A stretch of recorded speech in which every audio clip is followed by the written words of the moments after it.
നമസ്കാരം. ന്യൂസ് 18 പൊതുവേദിയിലേക്ക് സ്വാഗതം. നരേന്ദ്രമോദിയോട് ഏറ്റുമുട്ടാൻ വാരാണസിയിൽ പ്രിയങ്ക ഗാന്ധി എത്തില്ല. മോദിക്കെതിരെ മത്സരിക്കാൻ താൽപ്പര്യമുണ്ടെന്ന പ്രിയങ്കയുടെ ആഗ്രഹ പ്രകടനം കോൺഗ്രസ് അംഗീകരിച്ചില്ല. പാർട്ടി നേതൃത്വത്തിലേക്ക് വന്ന ഉടനെ മത്സരിക്കുന്നത് ശരിയല്ല എന്നാണ് സോണിയാഗാന്ധിയുടെയും രാഹുലിൻ്റെയും നിലപാട്. കഴിഞ്ഞ തെരഞ്ഞെടുപ്പിൽ മോദി 5,81,000-ലധികം വോട്ട് നേടിയ മണ്ഡലത്തിൽ പ്രിയങ്കയെ മത്സരിപ്പിക്കാൻ കോൺഗ്രസിന് പേടിയുണ്ടോ? ദേശീയ തലത്തിൽ മോദിക്കെതിരെ കനത്ത വെല്ലുവിളി ഉയർത്താൻ പ്രിയങ്ക ഇറങ്ങുമെന്ന പ്രചാരണം കോൺഗ്രസ് നടത്തിയത് എന്തിനായിരുന്നു? രാഹുൽ പറഞ്ഞാൽ മത്സരിക്കാമെന്ന് വയനാട്ടിൽ പറഞ്ഞ പ്രിയങ്ക എന്തിന് ഇപ്പോൾ പിന്മാറി? കഴിഞ്ഞ തവണ മോദിയോട് മത്സരിച്ച് 3ാം സ്ഥാനത്തേക്ക് പിന്തള്ളപ്പെട്ട അജയ് റായിയെ തന്നെ വീണ്ടും സ്ഥാനാർത്ഥിയാക്കിയത് കോൺഗ്രസിൻ്റെ ആത്മവിശ്വാസ കുറവാണോ കാണിക്കുന്നത്? ന്യൂസ് 18 പൊതുവേദി ഇന്ന് പരിശോധിക്കുന്നത് ഈ വിഷയമാണ്. പ്രിയങ്കയുടെ പിന്മാറ്റം കോൺഗ്രസിന് തിരിച്ചടിയാകുമോ? പ്രേക്ഷകർക്ക് വിളിച്ച് നിങ്ങളുടെ അഭിപ്രായങ്ങൾ അറിയിക്കാം. വിളിക്കേണ്ട നമ്പർ 0471 661 5881. വാട്സപ്പ് വീഡിയോ വഴിയും പ്രതികരണം അറിയിക്കാം. പൊതുവേദിയിലേക്ക് ഒരിക്കൽ കൂടി ആദ്യം നമ്മളോടൊപ്പം ശ്രീ നൂർ മുഹമ്മദ് ചേരുന്നു. പാലക്കാട് നിന്നുമാണ് നൂർ മുഹമ്മദ് വിളിക്കുന്നത്. ശ്രീ നൂർ മുഹമ്മദ്, പ്രിയങ്ക പിന്മാറിയത് എന്തുകൊണ്ടായിരിക്കും? അല്ലെങ്കിൽ പ്രിയങ്കയെ മത്സരിപ്പിക്കേണ്ട എന്ന് കോൺഗ്രസ് തീരുമാനിച്ചത് എന്തുകൊണ്ടായിരിക്കും? കൂടുതൽ പ്രവർത്തിക്കാനുണ്ട്, കൂടുതൽ ഭാഗങ്ങൾ ശ്രദ്ധിക്കാനുണ്ട്. റൈറ്റ്. അതുകൊണ്ട് ഈ സംഘടനാ പ്രവർത്തനത്തിലും തെരഞ്ഞെടുപ്പ് പ്രചാരണത്തിലും ശ്രദ്ധ കേന്ദ്രീകരിക്കാൻ വേണ്ടി പ്രിയങ്ക മത്സരിക്കേണ്ട എന്ന് തീരുമാനിച്ചു എന്നാണ് താങ്കളുടെ ഒരു അസസ്മെന്റ്. അദ്ദേഹത്തിന്റെ ഫോൺ കട്ടാണ്. ശ്രീ രാമചന്ദ്രനുണ്ട്. കേൾക്കാമോ ശ്രീ രാമചന്ദ്രൻ? കേൾക്കാം സർ, പറഞ്ഞോളൂ അഭിപ്രായം. പ്രിയങ്ക വാരാണസിയിൽ നിന്ന് മത്സരത്തിന് പിന്മാറിയത് ഒരു അത്ഭുതമൊന്നുമല്ല സർ. പ്രിയങ്ക വാരാണസിയിൽ മത്സരിച്ചാൽ ചിലപ്പോൾ കെട്ടിവെച്ച കാശ് വരെ കോൺഗ്രസിന് ഉണ്ടാവില്ല. പിന്നെ കോൺഗ്രസിന് തിരിച്ചടിയോ എന്നുള്ള ചോദ്യത്തിന് ഇപ്പൊ ചോദിക്കേണ്ടത്, രാഹുൽ ഗാന്ധി പ്രധാനമന്ത്രി കള്ളനാണെന്ന് സുപ്രീം കോടതി പറഞ്ഞിട്ടുണ്ടോ എന്നൊക്കെ പറഞ്ഞതാണ് കോൺഗ്രസിന് തിരിച്ചടിയാവും. കോൺഗ്രസ് മൊത്തത്തിൽ അഴിമതിയായിരുന്നില്ലേ മുമ്പത്തെ 10 കൊല്ലത്തെ ഭരണം? ഇന്ത്യ രാജ്യത്ത് തന്നെ മോഡിക്കെതിരായിട്ട് കോൺഗ്രസിന് ഒന്നും സംഭവിക്കാൻ സാധ്യമല്ല. ഇനി സോണിയ അല്ല, ഇനി ആര് തന്നെ കോൺഗ്രസിന്റെ ഏതുന്നതരായ നേരാൾ വാരാണസിയിൽ മത്സരിച്ചാലും കെട്ടിവെച്ച കാറ്റ് പ്രാവശ്യം കിട്ടാൻ പോകുന്നില്ല. അതാണ് അവിടുത്തെ സ്ഥിതി. അത് മാത്രമല്ല, പ്രധാനമന്ത്രി മത്സരിക്കുന്ന ഈ സ്റ്റേറ്റിൽ കോൺഗ്രസിന് ഒരു വോയിസും ഇല്ല. റൈറ്റ്, വളരെയധികം നന്ദി. ശ്രീ സൂപ്പി കൂടി ചേരുന്നു. ശ്രീ സൂപ്പി, ആവർത്തിച്ച് പറഞ്ഞു, പ്രിയങ്ക ഗാന്ധി തന്നെ പറയുന്നു മത്സരിക്കാൻ ഞാൻ തയ്യാറാണ്. ജ്യേഷ്ഠനും പാർട്ടിയുടെ അധ്യക്ഷനുമായിട്ടുള്ള രാഹുൽ ഗാന്ധി അംഗീകരിച്ചാൽ മത്സരിക്കാമെന്ന്. രാഹുൽ ഗാന്ധിയും പറയുന്നു ഒരു സസ്പെൻസ് ഒക്കെ നല്ലതാണെന്ന്. അങ്ങനെ ഒന്നും ബിൽഡപ്പ് ചെയ്ത് അവസാനം കൊണ്ടുപോയി പ്രിയങ്ക മത്സരിക്കുന്നില്ല എന്ന് പറയുമ്പോൾ അത് ആ മണ്ഡലത്തിൽ തിരിച്ചടി ഉണ്ടാകില്ലേ സ്വാഭാവികമായും? എനിക്ക് പറയാനുള്ളത്, പ്രിയങ്ക ഗാന്ധിക്ക് പാർട്ടിയിൽ പൂർണ്ണ ഉത്തരവാദിത്തമുണ്ട്. KCC ജനറൽ സെക്രട്ടറിയാണ്. അപ്പൊ എല്ലാവരും ഇങ്ങനെ MP-മാരായാൽ പാർട്ടിയുടെ ഭാരവാഹിത്വങ്ങൾ ഏറ്റെടുത്തുകൊണ്ട് പാർട്ടിയുടെ പ്രവർത്തനം ശക്തമാക്കേണ്ടതാണ്. അപ്പൊ പ്രിയങ്ക ഗാന്ധി മത്സരിക്കുന്നില്ല എന്ന് പറഞ്ഞത് രാഹുൽ ഗാന്ധിക്ക് അതിൻ്റെതായ കാര്യങ്ങൾ വ്യക്തമായതുകൊണ്ടാണ്. അങ്ങനെയാണെങ്കിൽ ശ്രീ സൂപ്പി, അങ്ങനെയാണെങ്കിൽ സ്വാഭാവികമായും ആദ്യം തന്നെ പറഞ്ഞുകൂടെ? കാരണം പ്രിയങ്ക ഗാന്ധിക്ക് പാർട്ടിയുടെ ചുമതലയുണ്ട്, പ്രചാരണത്തിന്റെ ചുമതലയുണ്ട്. മാത്രമല്ല കിഴക്കൻ ഉത്തർപ്രദേശിന്റെ ചുമതലയുള്ള AICC ജനറൽ സെക്രട്ടറി കൂടിയാണ്. അപ്പോൾ സ്വാഭാവികമായും ആ മേഖലയിലും നോക്കണം. എന്നാൽ മത്സരിക്കില്ല എന്ന് ആദ്യമേ പറഞ്ഞാൽ ഈ പ്രശ്നം തീരുമായിരുന്നു. എന്റെ മുമ്പിൽ ഒരാൾ പറഞ്ഞു കെട്ടിവെച്ച കാശില്ല. കോൺഗ്രസിനെ സംബന്ധിച്ച് കെട്ടിവെച്ച കാശൊന്നും ഉത്തർപ്രദേശില് ഉണ്ടാകാൻ പോകുന്നില്ല. അതുകൊണ്ട് പ്രിയങ്ക ഗാന്ധിക്ക് ഇനിയും മത്സരിക്കല്ലോ. അതുകൊണ്ട് ഞങ്ങൾ പാർട്ടിയുടെ സെക്രട്ടറി എന്ന നിലക്കാണ്. വളരെയധികം നന്ദി. ശ്രീ അനൂപ് പാലക്കാട് നിന്നും. അനൂപ്, ആത്മവിശ്വാസ കുറവ് കൊണ്ടാണോ പ്രിയങ്കയുടെ പിന്മാറ്റം? തീർച്ചയായും നമുക്ക് അങ്ങനെ കാണാൻ പറ്റുള്ളൂ. കാരണം നമ്മൾ അമേഠിയിൽ നിന്ന് രാഹുൽ ഗാന്ധി അവിടുന്ന് പലായനം ചെയ്ത പോലെ ഈ പ്രിയങ്ക ഗാന്ധിക്ക് കഴിഞ്ഞ തവണ കെജ്രിവാൾ മോദിയായിട്ട് മത്സരിച്ചാണ്. അപ്പോൾ വൻ ഭൂരിപക്ഷത്തിലാണ് മോദി അവിടെ ജയിച്ചിട്ടുള്ളത്. അത് കാരണം ഈ തവണ മുഖം രക്ഷിക്കാൻ വേണ്ടിയാണ് പ്രിയങ്ക ഗാന്ധി അവിടെ സ്ഥാനാർത്ഥിത്വം പിൻവലിച്ചത്. റൈറ്റ്, വളരെയധികം നന്ദി. ശ്രീ ശിവദാസൻ കൂടി ചേരുന്നു. ശ്രീ ശിവദാസൻ, 5,81,000-ലധികം വോട്ടിന് 81,022 വോട്ടിനാണ് നരേന്ദ്രമോദി കഴിഞ്ഞ തവണ അവിടെ നിന്നും തെരഞ്ഞെടുക്കപ്പെടുന്നത്. അപ്പോൾ തൊട്ട് അടുത്ത് വന്നത് ഇപ്പോൾ കോൺഗ്രസിന്റെ സ്ഥാനാർത്ഥിയായി നിൽക്കുന്ന ആൾ 3ാം സ്ഥാനത്തേക്ക് പോകുകയും അരവിന്ദ് കെജ്രിവാൾ 2ാം സ്ഥാനത്തേക്ക് വരികയും ചെയ്ത ഒരു തെരഞ്ഞെടുപ്പാണ് 2014 ഇതേ മണ്ഡലത്തിൽ കണ്ടത്. സ്വാഭാവികമായും അവിടെ പ്രിയങ്കയെ നിർത്തിക്കഴിഞ്ഞാൽ അതൊരു വലിയ തിരിച്ചടി ഉണ്ടാകുമെന്ന് കോൺഗ്രസിനോ അല്ലെങ്കിൽ മറ്റാർക്കോ വലിയ ഗവേഷണം നടത്തേണ്ട കാര്യമൊന്നുമില്ല. അപ്പോൾ കോൺഗ്രസിന് ഇത് ആദ്യമേ ഇങ്ങനെ ഒരു സംഭവമില്ല എന്ന് പറഞ്ഞാൽ മതിയായിരുന്നില്ലേ? അതായത് കോൺഗ്രസ് ACC അംഗങ്ങളാണ് ഈ പ്രിയകാന്തിയുടെ പേര് അവിടെ വലിച്ചിട്ടത്. അല്ല, പ്രിയകാന്തി പറഞ്ഞ കേസല്ല. പ്രിയകാന്തി നിന്ന് മത്സരിച്ച് തോക്കുമെന്നും അറിയാം. വയനാട് വന്ന് മോദി മത്സരിച്ചാൽ രാഹുൽ ജയിക്കാൻ പറ്റുമോ? പറ്റൂല. വയനാട് വന്ന് രാഹുൽ ഗാന്ധി മോദി മത്സരിച്ച് നോക്കട്ടെ, മോദി കെട്ടിച്ച പൈസയിലും വാങ്ങൂല, അവിടെ കോൺഗ്രസ് ജയിക്കുള്ളൂ. കാരണം അങ്ങനെ അതുകൊണ്ട് മണ്ഡലമാണ് കരുണാനിധി മണ്ഡലം, അതുപോലെ പ്രത്യേകിച്ച് പ്രധാനമന്ത്രി. അപ്പൊ ACC അംഗങ്ങൾ ഇങ്ങനെ തീടും, ഒരു വാക്ക് പറയും, ഇഷ്ടമാണെങ്കിൽ മത്സരിക്കേണ്ടി മത്സരിക്കില്ല. പക്ഷെ അത് കോൺഗ്രസ് പരാജയമൊന്നും ഉണ്ടാവില്ല. ഈ പേരും പറഞ്ഞുകൊണ്ട് ഈ പൊതുവേദി എന്നുള്ള നല്ല ഒരു ചാനൽ ഈ സമയം നഷ്ടപ്പെടാതെ വേറെ എന്തെല്ലാം വിഷയങ്ങൾ ഉണ്ടായിരുന്നു. പക്ഷേ താങ്കൾ ഓർക്കുന്നുണ്ടോ പ്രിയങ്ക ഗാന്ധി വയനാട്ടിൽ പറഞ്ഞത്? വയനാട്ടിൽ പ്രിയങ്ക ഗാന്ധി പറഞ്ഞത് രാഹുൽ ഗാന്ധി പറഞ്ഞാൽ മത്സരിക്കാം എന്നായിരുന്നു. പ്രിയങ്ക തന്നെ അങ്ങനെ പറഞ്ഞാൽ മതിയായിരുന്നു, ഞാൻ മത്സരിക്കാനില്ല, കാരണം ഞാൻ ഇപ്പോൾ പാർട്ടിയുടെ ജനറൽ സെക്രട്ടറി സ്ഥാനത്തേക്ക് വന്ന ആളാണ്, എനിക്ക് കിഴക്കൻ UP-യുടെ ചുമതലയുണ്ട്, അത് നോക്കണമെന്നൊക്കെ വളരെ വസ്തുനിഷ്ഠമായിട്ട് കാര്യം പറഞ്ഞാൽ മതിയായിരുന്നു. എന്റെ പൊന്നു സാറ് ഒന്ന് മനസ്സിലാക്കേണ്ട കാര്യം, രാഷ്ട്രീയ സമയത്ത് ഈ കൂടെ ഇലക്ഷൻ നടക്കുമ്പോൾ ഇവിടുത്തെ ആളേക്ക് സിമ്മതി കൂട്ടാൻ വേണ്ടി പലതും പറയും. വളരെയധികം നന്ദി. അങ്ങനെയുള്ള പ്രചാരണ തന്ത്രവുമായിരിക്കാം. ശ്രീമതി ശൈല ചേരുന്നു നമ്മളോടൊപ്പം. ശൈല, ഒരു പ്രചാരണ തന്ത്രം മാത്രം, ഒരു ബിൽഡപ്പ് നടത്തുക, അതാണോ ഈ കോൺഗ്രസ് പ്രിയങ്ക ഗാന്ധിയുടെ കാര്യത്തിൽ ചെയ്തിട്ടുള്ളത്? അതോ പ്രിയങ്ക ഗാന്ധിക്ക് ഒരല്പം ആശങ്കയുള്ളത് കൊണ്ട്, പ്രത്യേകിച്ച് ഇത്രയ്ക്കും വലിയ ഭൂരിപക്ഷത്തിൽ മോദി ജയിച്ച ഒരു സ്ഥലത്ത് കൊണ്ടുപോയി പ്രിയങ്കയെ ആദ്യ മത്സരം തന്നെ അമ്പയെ പരാജയപ്പെട്ടാൽ പ്രിയങ്കയുടെ കരിയറിൽ തന്നെ വലിയ ദോഷം ചെയ്യും, അങ്ങനെ ഒരു തിരിച്ചറിവാണോ കോൺഗ്രസിന് ഉണ്ടായിട്ടുണ്ടാവുക? എന്താണ് താങ്കളുടെ കാഴ്ചപ്പാട്? ഒരിക്കലുമല്ല. അമേഠിയിൽ പ്രിയങ്ക ഗാന്ധിയെ റിസർവ് ചെയ്ത് വെക്കുക അവര്. കാരണം വയനാട്ടിലും അമേഠിയിലും രാഹുൽ ഗാന്ധി തീർച്ചയായും ജയിക്കും. അങ്ങനെ വരുമ്പോൾ വയനാട് നിലനിർത്തിക്കൊണ്ട് അമേഠി അവർ പിൻവലിക്കും. അങ്ങനെ വരുന്ന സമയത്ത് പ്രിയങ്ക ഗാന്ധി അമേഠിയിൽ മത്സരിപ്പിക്കാൻ വേണ്ടിയാണ് അവർ റിസർവ് ചെയ്ത് വെച്ചിരിക്കുകയാണ്. അതിനുവേണ്ടിയാണ് ഇവിടെ വാരണാസിയിൽ ഇപ്പം മത്സരിക്കാത്തത്. അതോടൊപ്പം സോണിയാഗാന്ധിയും രാഹുൽ ഗാന്ധിയുടെ ഒരു വിലയിരുത്തൽ കൂടി, പാർട്ടിയുടെ ജനറൽ സെക്രട്ടറി സ്ഥാനത്തേക്കും നേതൃസ്ഥാനത്തേക്കും പ്രിയങ്ക ഗാന്ധി ഇപ്പോൾ വന്നതേയുള്ളൂ, ആ സമയത്ത് തന്നെ മത്സരിപ്പിച്ചാൽ അതും ദോഷം ചെയ്യും. കാരണം ഒരേ കുടുംബത്തിൽ തന്നെ 2 പേർ മത്സരിക്കുന്നു, അത് ദോഷം ചെയ്യുമെന്നുള്ള അഭിപ്രായ പ്രകടനമുണ്ട്. അതെങ്ങനെ കാണുന്നു? അങ്ങനെ ആയിരിക്കാൻ വഴിയില്ല. അങ്ങനെ വരത്തില്ല. അത് കൂടുതൽ നല്ലതല്ലേ അത്? വളരെയധികം നന്ദി. ശ്രീ ചാക്കോച്ചൻ കൂടി ചേരുന്നു. ചാക്കോച്ചന്റെ അഭിപ്രായം എന്താണ് ഇക്കാര്യത്തിൽ? കഴിയാതെ പോയതിന്റെ ഒരു വലിയ തെറ്റ് തന്നെയാണ് നമ്മൾ ഇന്ന് നേരിട്ടുകൊണ്ടിരിക്കുന്ന ഇന്ത്യ മഹാരാജ്യം. ക്ലിയർ ആയില്ല. ശ്രീ അഷറഫ് വയനാട്ടിൽ നിന്നും ചേരുന്നു. അഷറഫ്, വയനാട്ടിൽ വന്നിട്ടാണ് പ്രിയങ്ക ഗാന്ധി പറഞ്ഞത് രാഹുൽ പറഞ്ഞാൽ മത്സരിക്കുമെന്ന്. ഇപ്പോൾ കോൺഗ്രസ് പറയുന്നു പ്രിയങ്ക മത്സരിക്കേണ്ട, വാരണാസിയിൽ മത്സരിക്കുന്നത് അജയ് റായ് ആണ് മത്സരിക്കുന്നത്. അജയ് റായുടെ ചരിത്രം നോക്കിക്കഴിഞ്ഞാൽ ആദ്യം അജയ് റായ് BJP ആയിരുന്നു, പിന്നീട് SP-യിലേക്ക് പോയി, അവിടെ നിന്നും കോൺഗ്രസിലേക്ക് വന്നു. കഴിഞ്ഞ തവണ നരേന്ദ്രമോദിയോട് എതിരെ മത്സരിച്ചു, വെറും 3.25 ലക്ഷം 75,000 വോട്ട് മാത്രമാണ്, 75,000 വോട്ട് മാത്രം ലഭിച്ച് 3ാം സ്ഥാനത്തേക്ക് പോകുകയും ചെയ്തു. അങ്ങനെയുള്ള ഒരാളെ വീണ്ടും മത്സരിപ്പിക്കുന്നു. മോദിയോട് ശക്തമായൊന്ന് ഏറ്റുമുട്ടാൻ പോലും കോൺഗ്രസിന് കഴിയുന്നില്ല എന്നാണോ തോന്നുന്നത്? അല്ല, ഞാനൊന്ന് ചോദിച്ചോട്ടെ, നിങ്ങളിപ്പോ ഇതിൽ എഴുതി കാണിക്കുന്നുണ്ട് പിന്മാറ്റം തിരിച്ചടിയോന്ന്. നിങ്ങളോട് ആരാണ് പറഞ്ഞത് ഇത് ആദ്യമേ തീരുമാനിച്ചിട്ടുണ്ടെന്ന്? ശ്രീമതി സോണിയാഗാന്ധി ഇവിടെ മത്സരിക്കുന്നുണ്ട് എന്ന് തീരുമാനം കോൺഗ്രസ് പാർട്ടി, അഖിലേന്ത്യാ പാർട്ടി എടുത്തിട്ടില്ല, AICC എടുത്തിട്ടില്ല. എന്തായിരുന്നു പറഞ്ഞിരുന്നത്? പാർട്ടി പറഞ്ഞാൽ ഞാൻ മത്സരിക്കാൻ തയ്യാറെന്നാണ് ശ്രീമതി സോണിയാഗാന്ധി പറഞ്ഞത്. രാഹുൽ ഗാന്ധിയോട് പ്രിയങ്ക ഗാന്ധി വാരണാസിയിൽ മത്സരിക്കുമോ എന്ന് ചോദിച്ചപ്പോൾ ഒരു സസ്പെൻസ് അവിടെ നിൽക്കട്ടെ, അത് നല്ലതാണെന്ന് പറഞ്ഞു. അതെ, അത്രയല്ലേ പറഞ്ഞിട്ടുള്ളൂ. മത്സരിക്കുന്നു പറഞ്ഞിട്ടില്ലല്ലോ. മത്സരിക്കില്ല എന്നും പറഞ്ഞില്ല, മത്സരിക്കുന്നു പറഞ്ഞില്ല. മത്സരിക്കണം, പാർട്ടി പറഞ്ഞാൽ മത്സരിക്കാൻ, എവിടെയും മത്സരിക്കാൻ ഞാൻ തയ്യാറാണെന്ന് ശ്രീമതി പ്രിയങ്ക ഗാന്ധി പറഞ്ഞിട്ടുണ്ട്. AICC അത് തീരുമാനം എടുത്തിട്ടില്ല, പാർട്ടിന്റെ തീരുമാനം വന്നിട്ടില്ല, പാർട്ടി അങ്ങനെ ഒരു തീരുമാനം പറഞ്ഞിട്ടില്ല.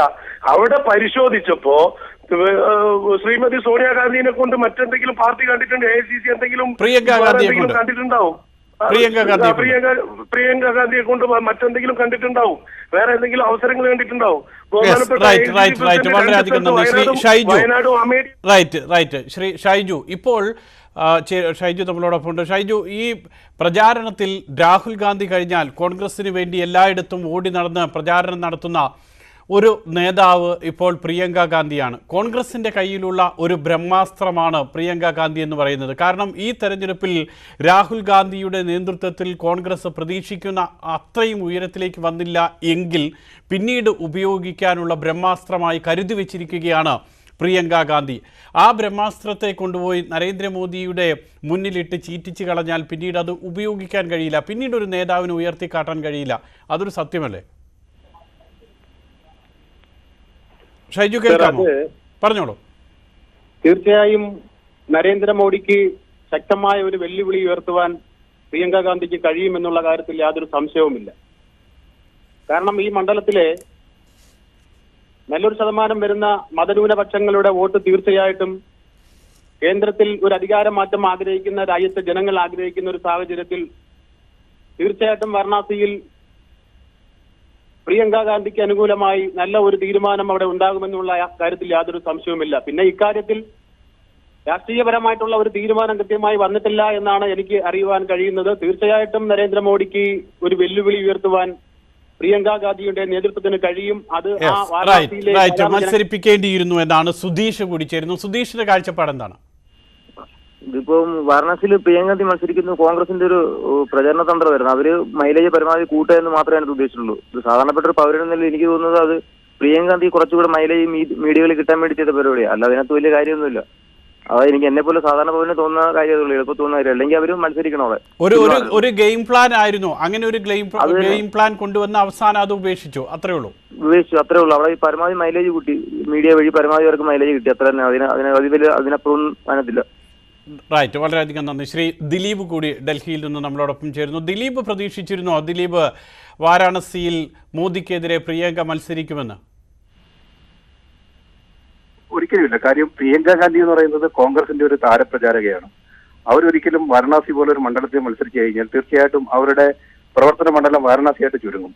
സ്വാഭാവികമായിട്ടും UP-യിലും ഇന്ത്യയുടെ മറ്റെല്ലാ ഭാഗങ്ങളിലും പ്രിയങ്ക ഗാന്ധിക്ക് പ്രവർത്തിക്കേണ്ട ഒരു ആവശ്യമുണ്ട്. AICCയുടെ ഒരു താരപ്രചാരകയാണ് പ്രിയങ്ക ഗാന്ധി എന്ന് പറയുന്നത്. സ്വാഭാവികമായിട്ടും വാരണാസിയിൽ മത്സരിച്ചു കഴിഞ്ഞാൽ പ്രിയങ്ക ഗാന്ധി വാരണാസിയിൽ മാത്രം കോൺസെൻട്രേറ്റ് ചെയ്ത് നിൽക്കേണ്ടി വരും. അത് കോൺഗ്രസ് പാർട്ടിയെ സംബന്ധിച്ചിടത്തോളം, പ്രിയങ്ക ഗാന്ധിയെ സംബന്ധിച്ചിടത്തോളം അതൊരു പാർട്ടിക്ക് ഉള്ളൊരു വലിയൊരു പ്രശ്നമായിട്ട് മാറും. പിന്നീട് എന്തായാലും രാഹുൽ ഗാന്ധി 2 മണ്ഡലങ്ങളിൽ മത്സരിക്കുന്നുണ്ട്. അമേഠിയിൽ നിന്നും വയനാട്ടിൽ നിന്നും മത്സരിക്കും. ഈ 2 മണ്ഡലങ്ങളിൽ ജയിച്ചു കഴിഞ്ഞാൽ ഗാന്ധി കുടുംബത്തിൽ നിന്ന് ഒരാളിനെ അമേഠിയിൽ വീണ്ടും മത്സരിപ്പിക്കാൻ വേണ്ടി ഒരുപക്ഷെ ആയിരിക്കാം പ്രിയങ്ക ഗാന്ധിനെ ഇപ്പോൾ വാരണാസിയിൽ മത്സരിക്കാതിരിക്കുന്നത്. റൈറ്റ്, വളരെയധികം നന്ദി. ശ്രീ അബൂബക്കർ കൂടി ചേരുന്നു. അബൂബക്കർ പറഞ്ഞോളൂ.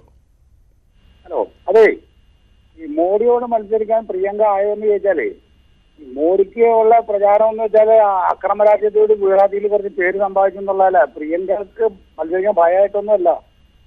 അതിനുള്ള യോഗ്യത ഇല്ല മോഡിക്ക്. പ്രിയങ്കയുടെ മുമ്പിൽ അതിനുള്ള യോഗ്യത ഇല്ല. അതുകൊണ്ട് പക്ഷേ ശ്രീ അഷ്റഫ്, ഈ 5,81,022 വോട്ട് നേടിയ മോദിയുടെ അടുത്തേക്ക് ഇപ്പോൾ അവിടെ മറ്റൊരു രാഷ്ട്രീയ സാഹചര്യം എന്ന് പറഞ്ഞു കഴിഞ്ഞാൽ ശാലിനി യാദവ്, ഈ പറയുന്ന SP-യുടെയും BSPയുടെയും സ്ഥാനാർത്ഥി അവിടെയുണ്ട്. അപ്പോൾ സ്വാഭാവികമായും SP-യുടെയും BSPയുടെയും പിന്തുണ ഇല്ല. അപ്പോൾ കോൺഗ്രസ് പിന്നെ സ്വാഭാവികമായും അവിടെ മത്സരിച്ചു കഴിഞ്ഞാൽ 3ാം സ്ഥാനത്തേക്ക് ഒരുപക്ഷെ പിന്തള്ളപ്പെട്ടേക്കാം. അതൊരു തിരിച്ചറിവ് തന്നെയല്ലേ കോൺഗ്രസിനെ സംബന്ധിച്ചിടത്തോളം? അതുകൊണ്ടല്ലേ വേണ്ടാന്ന് വെച്ചാൽ. വേറെ കാര്യം ചോദിച്ചാലോ, അതായത് ഇന്ത്യയുടെ ഭരണഘടന മാറ്റിയാകുന്ന ഭൂരിപക്ഷത്തിൽ ഇവിടെ ഈ ജനതാ പാർട്ടി ഓർക്കുന്നില്ലേ, അന്നും കോൺഗ്രസ് ഇവിടെ ഉണ്ടായിരുന്നു. കോൺഗ്രസ് പിടിച്ചു കയറി പോകുന്നു. മോദിക്ക് ഇപ്പൊ താൽക്കാലികമായിട്ടുണ്ടായിരിക്കുന്ന ഈ കഴിഞ്ഞ മഴക്ക് ഒരു മോദിക്ക് അത്ര വലിയ ഇതൊന്നുമില്ല, പ്രമാണിത്വമൊന്നുമില്ല. കൂടി ഈ ഒരു പ്രാവശ്യം കൂടി മോദിനെ കൂടി പിടിച്ചേക്കാൻ പറ്റും. വളരെയധികം നന്ദി. ശ്രീ ജോസഫ് കൂടി, ജോസഫ് വാരണാസിയിൽ നിന്ന് തന്നെയാണ് വിളിക്കുന്നത്. ജോസഫ്, എങ്ങനെയാണ് ആ മണ്ഡലത്തിലെ ഒരവസ്ഥ? അവിടെ പ്രിയങ്ക മത്സരിച്ചാൽ രക്ഷപ്പെടാൻ സാധ്യതയുണ്ടോ? എന്തുകൊണ്ടായിരിക്കും പ്രിയങ്കയെ വേണ്ട എന്ന് കോൺഗ്രസ്, മത്സരിപ്പിക്കേണ്ട എന്ന് കോൺഗ്രസ് തീരുമാനിച്ചത്? ഞാൻ കഴിഞ്ഞ 21 വർഷക്കാലമായിട്ട് വാരണാസിയിൽ താമസിച്ചുകൊണ്ടിരിക്കുന്ന ഒരു വ്യക്തിയാണ്. അപ്പോൾ ഇവിടുത്തെ ഒരു പൊളിറ്റിക്കൽ ഇക്വേഷൻ നോക്കുകയാണെങ്കിൽ ഇപ്പോഴത്തെ ലേറ്റസ്റ്റ് ട്രെൻഡ് അനുസരിച്ച് പ്രിയങ്ക അത് വാരണാസിയിൽ മത്സരിക്കുകയായിരുന്നെങ്കിൽ വളരെ ടൈറ്റ് കോമ്പറ്റീഷൻ ആയി മാറിയേനെ. പക്ഷെ ഇവിടുത്തെ ഒരു ജാതിയുടെ ഒരു ഇക്വേഷൻ എന്ന് പറയുന്നത് അനുസരിച്ച് നോക്കുകയാണെങ്കിൽ 3 ലക്ഷം നമ്മുടെ മുസ്ലിം വോട്ടുകളും ഏകദേശം 1.5 ലക്ഷം യാദവ് വോട്ടുകളും ഏകദേശം ഒരു 80,000 ദളിത് വോട്ടുകളും പിന്നെ അതുപോലെ അപ്പർ കാസ്റ്റിന്റെ കുറെ വോട്ടുകളും ഇതെല്ലാം കൂടെ വരുമായിരുന്നെങ്കിൽ വലിയൊരു ടൈറ്റ് ഫൈറ്റ് തന്നെ ഇവിടെ ഉണ്ടായിരുന്നേനെ.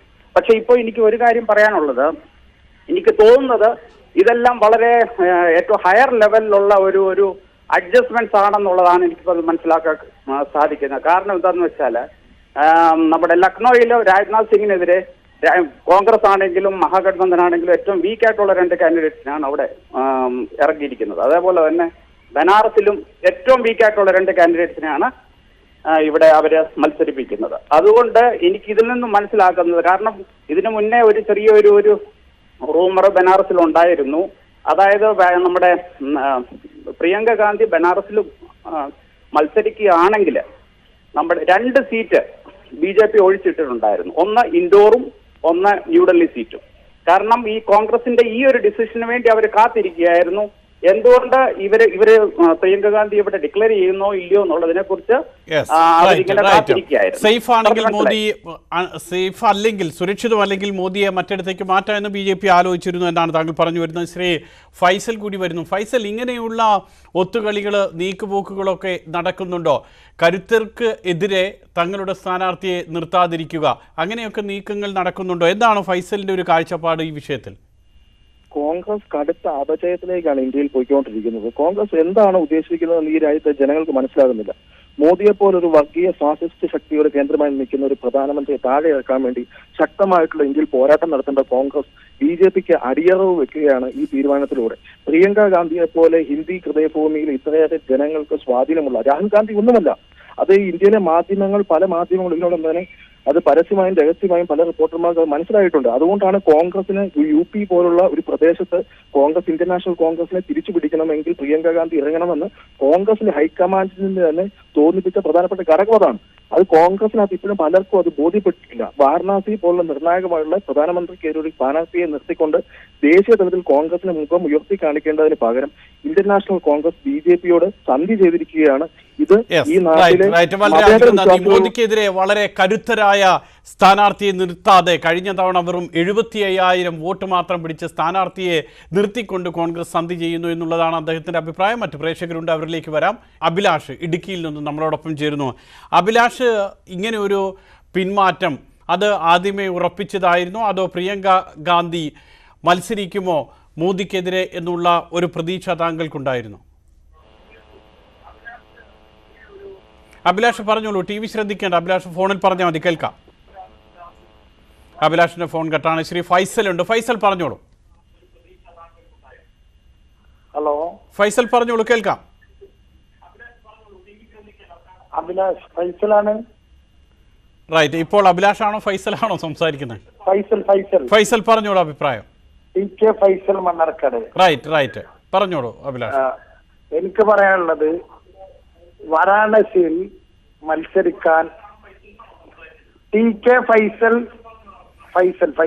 പറഞ്ഞോളൂ ഫൈസൽ, കേൾക്കാം, ക്ലിയർ ആണ്. നിങ്ങൾ ചോദിച്ചോളൂ, ചോദ്യം ചോദിക്കൂ. ഈ പിന്മാറാനുള്ള തീരുമാനം എങ്ങനെ കാണുന്നു താങ്കൾ? അത് പേടിച്ചുകൊണ്ടുള്ള പിന്മാറ്റമാണോ, അതോ അത് കോൺഗ്രസ് പ്രിയങ്ക ഗാന്ധിയെ കൂടുതൽ മണ്ഡലങ്ങളിൽ ഉപയോഗിക്കാൻ വേണ്ടിയിട്ടുള്ള തീരുമാനമാണോ? എന്താണ് ഫൈസലിന്റെ വിലയിരുത്തൽ? ഒരു ഘട്ടത്തിലും അദ്ദേഹത്തിന്റെ ഫോൺ ക്ലിയർ അല്ല. ശ്രീ മുഹമ്മദ് ചേരുന്നുണ്ട് നമ്മളോടൊപ്പം. മുഹമ്മദ്, കേൾക്കാമോ? മുഹമ്മദിന് പറഞ്ഞോളൂ. വാരണാസിയിലെ പ്രിയങ്ക ഗാന്ധി മത്സരിക്കുമെന്ന് ഹൈക്കമാൻഡോ അല്ലെങ്കിൽ കോൺഗ്രസിന്റെ ഉത്തരവാദപ്പെട്ട നേതാക്കളോ ഒന്നും പറഞ്ഞിട്ടില്ല. ഒരു മാധ്യമ പ്രവർത്തകരുടെ ചോദ്യത്തിന് ഇവിടെ ഒരിക്കൽ പ്രിയങ്ക ഗാന്ധി പറഞ്ഞു, പാർട്ടി പറയുകയാണെങ്കിൽ എവിടെയും മത്സരിക്കും. മോഡിക്കെതിരെ ബഹുമാനപ്പെട്ട നമ്മുടെ പ്രധാനമന്ത്രി മോഡിനോട് മത്സരിക്കാൻ ഏതാൾക്കും സാധിക്കും. ഇന്ത്യ രാജ്യത്ത് പരാജയപ്പെടാനും ജയിക്കാനും സാധ്യതയുണ്ട്. പിന്നെ BJPയെ പരാജയപ്പെടുത്തുക എന്ന് പറഞ്ഞാൽ മോഡിയെ തോൽപ്പിക്കുക എന്നുള്ള ഉദ്ദേശമല്ല കോൺഗ്രസിനുള്ളത്. കോൺഗ്രസിന്റെ കാര്യം ഇന്ത്യയുടെ ഭാവി, നാളേക്കുള്ള നല്ലൊരു ഭാവിയെ കൊണ്ടുവരാൻ ആരെ മത്സരിപ്പിച്ചിട്ട് ആരെ ജയിപ്പിക്കണം, എത്ര കോൺഗ്രസിന് സീറ്റ് വർദ്ധിപ്പിക്കണമെന്ന് ഹൈക്കമാൻഡും അവരുടെ പാർട്ടിയിലെ തീരുമാനിക്കേണ്ടത്. റൈറ്റ് മുഹമ്മദ്, വളരെയധികം നന്ദി. ശ്രീ മുസ്തഫ കൂടി ചേരുന്നു. ശ്രീ മുസ്തഫ, മോദിക്കെതിരെ ഒരു കടുത്ത പോരാട്ടമാണ് ഉദ്ദേശിച്ചിരുന്നത് എങ്കിൽ കുറച്ചുകൂടി കരുത്തനായ അല്ലെങ്കിൽ കരുത്തയായ ഒരു സ്ഥാനാർത്ഥിയെ നിർത്തേണ്ടിയിരുന്നില്ലേ? കഴിഞ്ഞ തവണ വെറും 75,000 1 ലക്ഷം വോട്ട് പോലും നേടാൻ കഴിയാത്ത ഒരാളെയാണോ ഇത്തവണയും നിർത്തേണ്ടത്? അതായത് BJP വിരുദ്ധത പ്രഖ്യാപിക്കുന്ന കോൺഗ്രസ് എന്തുകൊണ്ട് മോദിക്കെതിരെ പ്രിയങ്ക ഗാന്ധി, രാഹുൽ ഗാന്ധി പോലുള്ളൊരു നല്ലൊരു കാൻഡിഡേറ്റിനെ അവിടെ മത്സരിപ്പിക്കുന്നില്ല? എന്തിനു വേണ്ടിയാണ് ഇവർ BJPക്ക് അടിയറവ് പറയുന്നത്? എനിക്കിതാണ് ചോദിക്കാനുള്ളത്. റൈറ്റ്, വളരെയധികം നന്ദി. ശ്രീ കേശവൻ കൂടി. കേശവൻ, ഇതോടൊപ്പം തന്നെ നമ്മൾ ചിന്തിക്കേണ്ടത് പ്രിയങ്ക ഗാന്ധിയെ പോലെ കോൺഗ്രസിന് ഇത്രയും പ്രിയപ്പെട്ട ഒരു നേതാവ്, രാജ്യത്ത് മുഴുവൻ സ്വീകാര്യതയുള്ള ഒരു നേതാവ്, അങ്ങനെയുള്ളൊരു നേതാവിനെ ഒട്ടും സുരക്ഷിതമല്ലാത്തൊരു മണ്ഡലത്തിൽ കൊണ്ടുപോയി കോൺഗ്രസ് മത്സരിപ്പിക്കുമോ? അതൊക്കെ നമ്മൾ ചിന്തിച്ചത് തന്നെ അബദ്ധമല്ല, എന്ത് തോന്നുന്നു? അതിനുള്ള സാഹചര്യമുണ്ട്. കാരണം പ്രിയങ്ക ഗാന്ധി എന്ന് പറയുന്ന കാൻഡിഡേറ്റ് അവരുടെ കുടുംബത്തിൽ നിന്ന് കല്യാണം കഴിഞ്ഞു പോയ ആളാണ്. അങ്ങനെയുള്ള ഒരാളെ മോദിക്കെതിരെ മത്സരിപ്പിച്ച് ജയിപ്പിച്ചു കഴിഞ്ഞാൽ കോൺഗ്രസ് അന്യം നിന്ന് പോകും. അതാണ് ഇന്നത്തെ കാര്യം. Yes, right. ശ്രീ ദാസൻ കൂടി ചേരുന്നു. ദാസൻ, പറഞ്ഞോളൂ താങ്കളുടെ നിലപാട്. ആദ്യമായിട്ട് തന്നെ ആനേന്റെ കുത്തുകൊണ്ട് മരിക്കണ്ടെന്ന് തോന്നിയോണ്ടായിരിക്കും പെരുമാറിയിട്ടാന്ന് എനിക്ക് തോന്നുന്നത്. കാര്യം നരേന്ദ്രമോദിയോട് മത്സരിക്കാന്നുള്ള ഒന്നും ഇല്ലല്ലോ ഈ പ്രിയങ്ക ഗാന്ധിക്ക്. തോൽക്കുകയാണെങ്കിലും ഒരു മാന്യമായ തോൽവിയാകാമായിരുന്നു. ഇത് ഇത്രയ്ക്ക് വലിയൊരു തോൽവിയിലേക്ക് പോകേണ്ട എന്നുള്ളത് കൊണ്ട് പിന്മാറി എന്നാണ് പറയുന്നത് താങ്കൾ. രാഷ്ട്രീയ ഭാവി തന്നെ അതോടുകൂടി തീർന്നിട്ടുണ്ട് ഈ ഇത്രയും വലിയ നേതാവോട് തോറ്റു കഴിഞ്ഞാല്. അപ്പൊ അതുകൊണ്ട് ബോധപൂർവ്വം പിന്മാറിയാന്ന്. പക്ഷേ നരേന്ദ്രമോദി രക്ഷയില്ല ഇപ്പൊ തൽക്കാലം. അയാൾ ശുക്രൻ നല്ല കണ്ടീഷൻ നിൽക്കുക. ഇനി പ്രിയങ്ക ഗാന്ധി അല്ല ആര് മത്സരിച്ചാലും മോദി തന്നെ ജയിക്കുമെന്നാണ് താങ്കൾ പറയുന്നത്. പ്രിയങ്ക ഗാന്ധിയല്ല ഒരേ നമ്പുരാൻ തന്നെ നേരിട്ട് വന്ന് മത്സരിച്ചാലും അയാൾ തോൽക്കുക ഇപ്പൊ ആവൂല. അയാൾ സമയം അത്ര ക്ലിയറാ. റൈറ്റ്, വളരെയധികം നന്ദി. ഏതായാലും നരേന്ദ്രമോദിയുടെ റോഡ് ഷോ നടക്കുകയാണ്. ഇനി അതിനുശേഷം ഈ പറയുന്നത് പോലെ കാലഭൈരവ ക്ഷേത്രത്തിലുള്ള പൂജ, അതിനുശേഷം ഗംഗ ആരതി, ഇതെല്ലാം കഴിഞ്ഞ് നാളെയാണ് നരേന്ദ്രമോദി നാമനിർദ്ദേശ പത്രിക സമർപ്പിക്കാനായി പോകുന്നത്. ഏതായാലും വാരണാസിയിൽ മോദിക്കെതിരെ 2 സ്ഥാനാർത്ഥികൾ, ആ മണ്ഡലത്തിലെ തന്നെ ചിത്രം വ്യക്തമായിരിക്കുകയാണ്. കോൺഗ്രസ് സ്ഥാനാർത്ഥിയായി അജയ് റായ് വരുന്നു. അജയ് റായ് കഴിഞ്ഞ തവണ 3ാം സ്ഥാനത്തേക്ക് പിന്തള്ളപ്പെട്ട കോൺഗ്രസിൻ്റെ സ്ഥാനാർത്ഥി കൂടിയാണ്. BSP സ്ഥാനാർത്ഥിയായി ശാലിനി യാദവ് നാമനിർദ്ദേശ പത്രിക സമർപ്പിച്ചു കഴിഞ്ഞു. മണ്ഡലത്തിലെ ചിത്രം വ്യക്തമാകുന്നു. വിളിച്ച പ്രേക്ഷകർക്ക് നന്ദി.